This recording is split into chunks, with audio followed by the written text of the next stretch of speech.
හරි. අද අපි මේ විග්‍රහයෙන් කතා කරන්න යන්නේ ලෝකයේම අවධානය දිනාගත් ඒ වගේම නිතරම ආందోලනයට ලක්වන චරිතයක් ගැනයි. නිව්යෝක් වල ක්වීන්ස් ප්‍රදේශයේ හිටපු සාමාන්‍ය ඉදිකිරීම් කරුවෙක් ඇමරිකාවේ ඉහළම තනතුර, ඒ කියන්නේ දවල මන්දිරය දක්වා ගියේ කොහොමද? ඩොනල්ඩ් ට්‍රම්ප් කියන්නේ ඇත්තටම කවුද? ඔහුගේ මේ ගමන පිටිපස්සේ තියෙන ඊ සුවිශේෂී ක්‍රමවේදය ගැන තමයි අද අපි විමසා බලන්නේ. ඉතින් අපි කෙලිම මාතෘකාවට බහිමු. මේ ප්‍රකාශය ටිකක් අහලා බලන්නකෝ. Tamanගේ මුළු ජීවිතේම ජනප්‍රියත්වයේ එහෙම නැත්නම් ට්‍රෙන්ඩින් වල තිබුණා කියන එක.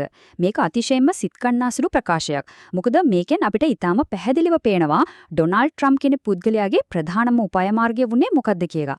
ඒ තමයි කොයි වෙලාවෙත් අනිත් අයගේ අවධානය Taman වෙත තියාගන්න එක. ඒ වගේම Taman අතිශය සාර්ථක කෙනෙක් කියලා ලෝකෙට පෙන්වන එක. මේ දර්ශනය ඔහුගේ ජීවිතයට වගේම ඔහු ගොඩනැගූ දැවන්ත අධිරාජ්‍යයට බලපෑවේ කොහොමද කියලා තේරුම් ගන්න අපි අද ප්‍රධාන කරුණු පහක් යටතේ මේ කතාව කතා කරනවා. දිනීමට තියෙන ආශාව, මනහකල්පිතේ විකිණීම, දේශපාලන පිටස්තරයා, ධ්‍රුවීකරණය වුණු જાතියක් සහ පද්ධතිය පරීක්ෂාවට ලක් කිරීම කියන මේ මාතෘකා යටතේ මේ ඔස්සේ තමයි අපි තේරුම් ගන්නේ ඔහුගේ ඒ මූලික විශ්වාසයන් ප්‍රාදේශීය දේපල වෙළඳාමේ ඉඳන් ගෝලීය දේශපාලන දක්වාම ව්‍යාප්ත වුණේ කොහොමද කියන එක. හරි, අපේ පළමුවෙනි කොටස තමයි දිනීමට ඇති දැඩි ආශාව. මේ ගමන අපි ආරම්භ කරන්නේ ඔහුගේ ළමා කාලයෙන්. තත්ත්වය මොකක් වුණත් අනිවාර්යයෙන්ම දිනන්න ඕනේ කියන ඒ අවශ්‍යතාවය කොහොමද කුඩා කාලයේදීම ඔහුගේ මනසට කාවැදුනේ කියන එක අපි දැන් බලමු. දැන් මේ දිනීමේ ආශාව ඇත්තටම ගොඩ නැගෙන්නේ කොහොමද? 1946 දී උපන් ඔහුගේ ළමා කාලයට පියාගෙන කියන ෆ්‍රෙඩ් ට්‍රම්ප්ගෙන් විශාල බලපෑමක් එල්ල වෙනවා. වයස අවුරුදු 13 දී ඔහු නිව්යෝක් මිලිටරි ඇකඩමියට යවනවා. ඒ දැඩි නීති රීති සහ ව්‍යුහය ඇතුලේ ඔහු ඇත්තටම කැපී පෙනෙන චරිතයක් බවට පත් වෙනවා. ඊට පස්සේ 1968 දී තමයි ඔහු තමන්ගේ පවුලේ දේපල වෙළඳාම් ව්‍යාපාරයට එකතු වෙන්නේ.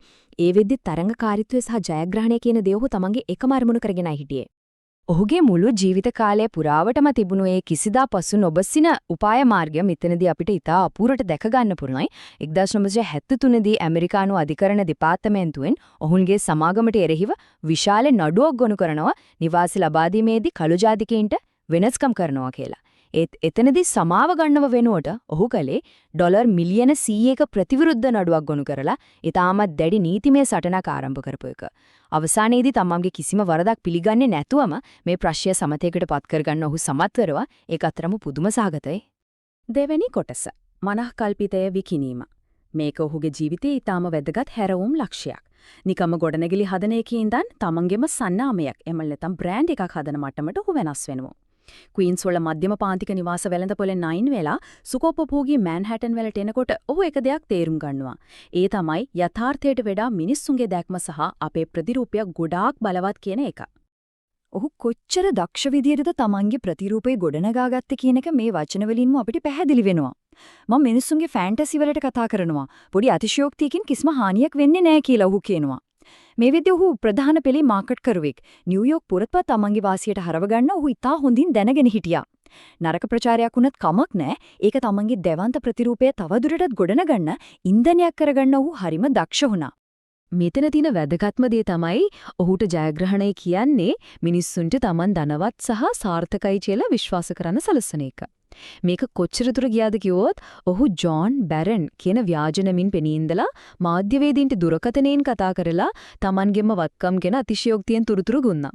ඒ හරහා ෆෝබ්ස් සංගරාවේ ධනවත්තුන්ගේ ලයිස්තුවේ ඉහළටම යන්න ඔහු උත්සාහ කළා. යථාර්ථයේ මොකක් වුණත් මිනිස්සු විශ්වාස කරන දේ නිර්මාණය කරන එක ඔහු තමන්ගේ ප්‍රධානතම ආයුධ බවට පත් කරගත්තා. ඊට පස්සේ ඔහු මේ ප්‍රතිරූපය ගෝලීය මට්ටමට අරගෙන යනවා. තමන්ගේ නම විවිධ නිෂ්පාදනවලට වගේම රියැලිටි වැඩසටහන් වලට ලබා දීලා ඔහු දැවැන්ත ව්‍යාපාරිකයෙක් විදිහට ලෝකයේ ඉදිරියට එනවා. මේක ට්‍රම්ප් වොඩ්කා, ස්ටේක්ස්, වතුර බෝතල් වල ඉඳන් අතිශය ජනප්‍රිය වුණු The Apprentice කියන රියැලිටි වැඩසටහන් දක්වාම පැතිරුණා.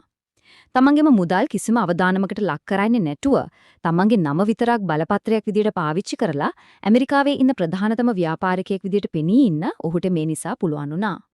තුන්වෙනි කොටස දේශපාලන පිටස්තරයා දේපල වෙළඳාම් සහ රියැලිටි රූපවාහිනී ලෝකයේ සම්පූර්ණයෙන්ම තමන්ගේ ආධිපත්‍යයට නතු කරගත්තට පස්සේ ඔහු මේ කියපු සාර්ථක ක්‍රමවේදයම ඇමරිකාවේ ඉහළම තනතුර ඒ කියන්නේ ජනාධිපති ධුරය ලබා ගන්නට පාවිච්චි කරනවා. තමන් දේශපාලනයට සම්පූර්ණයෙන්ම පිටින් ආපු කෙනෙක් වීමම ඔහු තමන්ගේ වාසියට හරවාගත්තා. සාම්ප්‍රදායික දේශපාලන රාමුව සම්පූර්ණයෙන්ම කඩලා දාන එක ඔහුගේ ශෛලිය බවට පත් වුණා. බදු වාර්තා ඉදිරිපත් නොකිරීම, තමන්ගේ ව්‍යාපාරවල අයිතිය ජනාධිපති ධුරයට පත් වුණාට පස්සෙත් දිගටම තියා ගැනීම, පරීක්ෂණයක් අතරතුර FBI අධ්‍යක්ෂක ජේම්ස් කොමිව ඉවත් කිරීම වගේ දේවල් මීට කලින් කවදාවත් ඇමරිකානු දේශපාලනයේ සිද්ධ වෙලා තිබුණේ නැහැ. ඒ විතරක් නෙවෙයි 2020 දී තමන්ගේ පරාජය පිළිගැනීම ප්‍රතික්ෂේප කරලා ජනවාරි 6 වෙනිදා කැපිටල් ගොඩනැගිල්ලට එල්ලවුණු ප්‍රහාරිත පසුබිම් සැකසීම දක්වාම මේක දුරදිග ගියා. 4 වෙනි කොටස ධ්‍රුවීකරණය වුණු ජාතියක්. ඉතින් මේ අසාමාන්‍ය නායකත්ව විලාසය සහ එකපාරටම සිද්ධ වුණු ප්‍රතිපත්තිමය වෙනස්කම් නිසා ඇමරිකානු සමාජය ඇතුලේ කවදාවත් නොදුටු විදිහේ විශාල බෙදීමක් නිර්මාණය වුණා.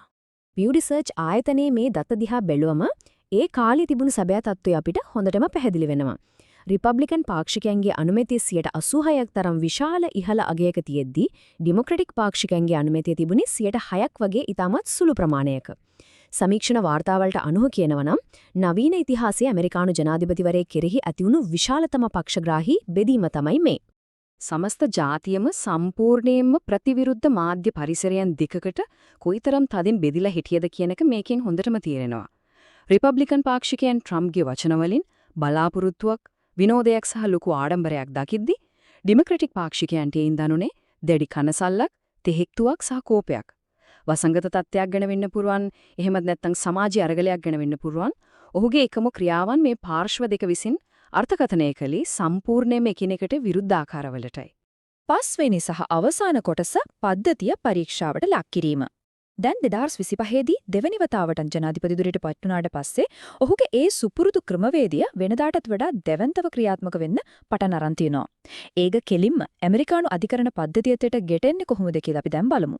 2025 දී බලයට පත් වෙලා සති කිහිපයක් යන්නත් කලින් ඔහු ඊටමත් ආందోලනාත්මක විධායක නියෝග රැසක්ම නිකුත් කළා. 1798 තරම් පැරණි නීතියක් පාවිච්චි කරලා විදේශිකයන් පිටුවහල් කිරීම, සංක්‍රාන්ති ලිංගික පුද්ගලයන්ට හමුදා සේවය තහනම් කිරීම, ඒ වගේම උපතින් ලැබෙන පුරවැසිභාවය සීමා කිරීම සහ ෆෙඩරල් අරමුදල් කපා හැරීම වගේ දැඩි තීරණ ගොඩක් මේවට ඇතුළත්. මේ නියෝගවලට එරෙහිව මේ වෙද්දිත් ඇමරිකාව පුරාම තියෙන දිස්ත්‍රික් අධිකරණවලින් දැඩි නීතිමය බාධා කිරීම වගේම තහනම් නියෝගات එල්ල වෙමින් පවතිනවා.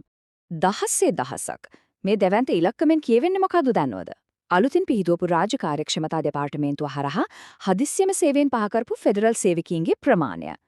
මුලින්ම පහළ අධිකරණ මගින් මේක අපාදුව නීති විරෝධී කියලා පවසලා ඒක తాවකාලිකව නතර කළා. හැබැයි මෑතකදී ඇමරිකානු ශ්‍රේෂ්ඨ අධිකරණයේ 4-2 වගේ තීන්දුවකින් ඒ සේවක කපාදුව දිගටම කරගෙන යන ට්‍රම්ප් පරිපාලනයට ආයෙමත් අවසර ලැබුණා. දැන් අපි බලමු මේ පියවරෙන් ගොඩනැගෙමින් ගිහින් නීති විශේෂඥයින් අනතුරු අඟවන විදිහේ ව්‍යවස්ථාපිත අර්බුදයකට තුඩු දෙන්නේ කොහොමද කියලා.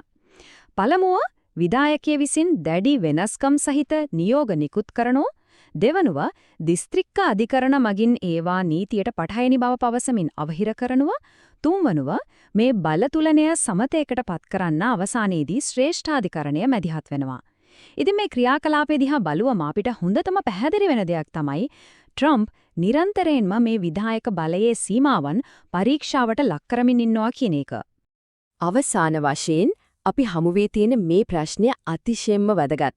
ඇමරිකානු පාලන තන්ත්‍රයේ ඒ ස්ථාවර පදනමත් එක්ක දිනීමට තියෙන ආසාව සහ සීමාවන් ඉක්මවා යාමේ ට්‍රම්ප්ගේ මේ සදාකාලික උපාය මාර්ගය නිරන්තරයෙන් ගැටෙනවා. එතකොට අපි කල්පනා කළ යුතුම දෙයක් තියෙනවා. ඒ තමයි ඇමරිකානු දේශපාලන පද්ධතිය විසින් ඩොනල්ඩ් ට්‍රම්ප්ව වෙනස් කරයිද? එහෙමත් නැත්නම් ට්‍රම්ප්ගේ මේ සුවිශේෂී ක්‍රමවේදය විසින් ඇමරිකානු පද්ධතිය සහ එහි නීති රීති සදාටම වෙනස් කරාවිද? මේ ගැන ගැඹුරෙන් කල්පනා කරලා බලන්න ඉදහරින ගමන් අදට අපි මේ විග්‍රහයෙන් සමුගන්නවා. නැවතත් මෙවැනිම වැදගත් කරුණු ගෙනෙන විග්‍රහයකින් අපි හමුවෙමු.